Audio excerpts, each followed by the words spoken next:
daghan na mo ba ang nang-apply diri sa South Korea pero ang ilang nahibawan kay lindot og sweldo kanang mga lagmi mga benefits pero daghan pa jud kadto og kana bitaw wala pud kahibalo nga ang pag-apply diri is through government to government process. So karon ato i-explain sa inyo na sa mga mag-apply pa lang diri sa South Korea kung unsa ning government to government process. Number one rule is walay kanang walay agency ang pag-apply diri sa South Korea maliban lang jud sa DMW or katong sa una gani nga POEA, Philippine Overseas Employment Agencies. Karon pagpulihan naman siya og kanang pangalan DMW, Department of Migrant Workers. So mao to gipuli sa POEA sa una. So kung ga-apply ka pa lang tanan nga pag-process dito mo agi kay lagi government to government ang process. Karon, ang atong pinaka-topic karon kay kanang kana laging government to government process. Example lang ang scenario dire, example lang nato kung nana ka sa South Korea, simply logical na lang ang atong naon-naon. Kung kita ma-apply sa Pilipinas pa lang kunwari, di ba, ma-apply ta og gobyerno, kung madawat ta sa gobyerno, di ba, lindot kayo ang atong trabaho or ang atong posisyon kay ngano. Once na mong ang gobyerno gani ang atong magpasweldo, tanang benefits nato, madawat nato kay under man ta sa government. So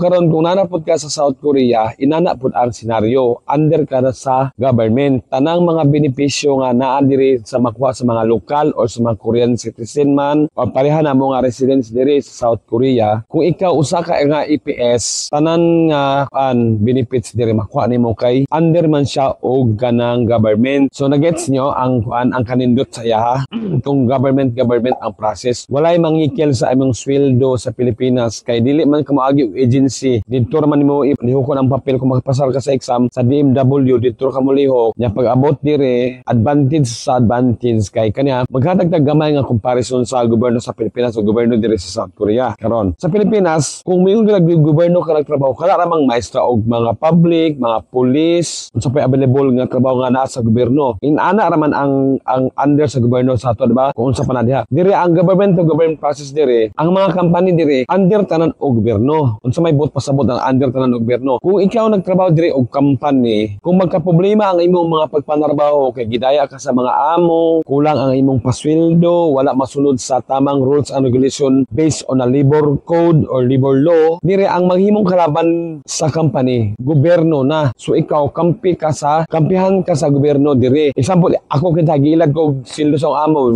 wala matarang og sildo ang akong company. So karon dili na problema na. Problema na sa gobyerno nga kampi sa hua og katunghang company nga wa ko tarong nga og pasweldo. Kay under man ko sa ilang government dire. So under man ko sa government in process mo og tarong. So karon mao nang ang mga company dire dili jud mahitabo amang daya sila. Siguro makapandaya lang sila siguro kay kanang aksyon takilin o bubangkak ng company. Pero it doesn't mean na dili nakabayaran sa imong mga losses, sa imong mga benefits nga naka-under sa law ba. So inana ang atong mindset kung naa ta diri sa South Korea. Mao nang mahintag mako ang sweldo, madawat jud nimo kay under man ta og kanang law or labor law. So kung na kay mga benefits nga dapat mapara sa imo kundi hatag sa amo, ang amo nimo kalaban nila is gobyerno. So unsa may ang pasabot, kita kung man natay problema kung man trabaho ta dili kita amo yung musulso sa amo. O sige pwede pud mingon ta og kita mingon amo kung maluta mo Korean gamay. Pero kung daghan man jud na diri sa South Korea nga kanang dili bitaw kabaw jud mo Korean kay mga lawom-lawom na kita, mga lolo na kay balaod-balaod na kita.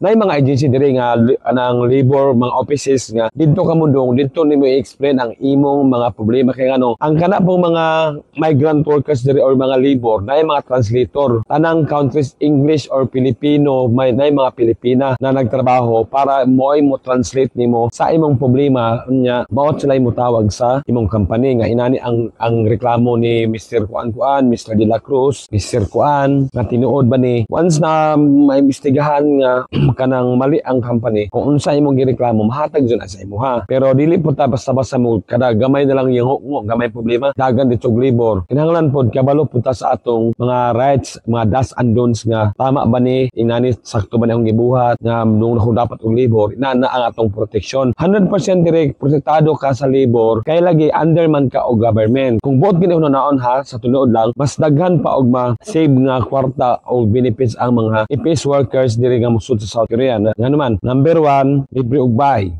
Libre bay. Libre pagkaon. Number 2, wifi. Wala pay bayaran ng mga home taxes. Dili paras na mo or mga Korean citizen diri ang lokal nga dili matrabaho nga muli kada adlaw sa apartment or sa bahay nga gipuy-an. Dili pareha sa amua nga magbayad mi og kanang mga bay, magbayad mi og mga internet, bayad pag mga taxes sa sakyanan, magbayad pa og kanang panlibi means kana bitawng kanang magpuyo og apartment kanama kay bayaran na mga liabilities, mga suga sa mga apartment ana ba, mga maghinlo-hinlo didto, magbayad ni. So kamong mga EPS nga mosulod diri mas dako jud mo masave kay libre pa yung pagkaon, libre pa mga gipuy-an tanan. O babayran mo galiga, gamay ra jud pud kaadyo, murag di pud matandog na imong sweldo jud. So mo nang dalan nindot kayo ang mga mag-apply tawag South Korea kay under og government. So mo na pinaka number 1 jud atong timan-an nga dili lang kay mo dito kay lamig makusweldo, dito kay na mga pabonus. Dili na. Ang ato ibutang sa atong una, sa atong mindset jud itatag sa atong una nga ang pag-apply sa South Korea is government to process. Mo na ang timan-an. So karon maghisgot og bonus.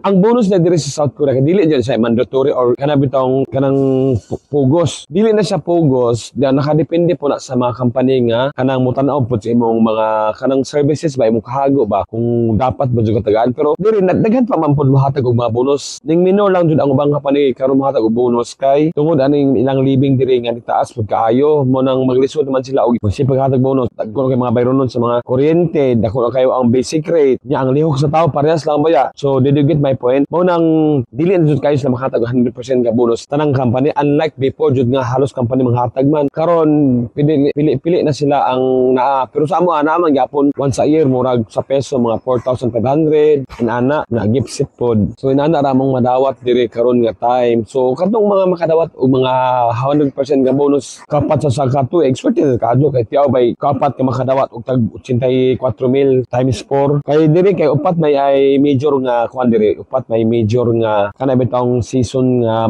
magnay mga long holiday. So kapat pud mohatag ang company kung naay bonus. Kung wala, okay ra pod kay balik ito, dili siya mandatory sa rules or balaod sa labor na mahatag sila. Kay murag pag kumbaga sa Tagalog pa na siya, palawag loob ra man na siya. Dili man na yun og ugos jud. So mao ra tong timanan guys kung mag-apply ta mo itatak sa tulo na nga under government to government po ang process pag-apply sa South Korea. Under EPS pa na siya. Dili tanang entry, dili para turista, dili na siya para kuan na ilahi. Basta og working visa imong target diri sa South Korea nindot kay under ka gobyerno. 100% protektado ka sa number 1 sa compensation sa sweldo, sa health benefits, sa accidental insurance, kung aksidente ka diri sa South Korea kung nagtrabaho ka, fully paid fully paid ang imong insurance diri kung unsa may imong type of accident na imong simbako kung dangatan nana ang kanindot sa South Korea. Di para sa ato sa Pilipinas kay kung magtrabaho sa company dili man ta protektado sa gobyerno tinuod dili ka protektado sa gobyerno no, wala kay protection sa gobyerno. Unya ang atong mindset kay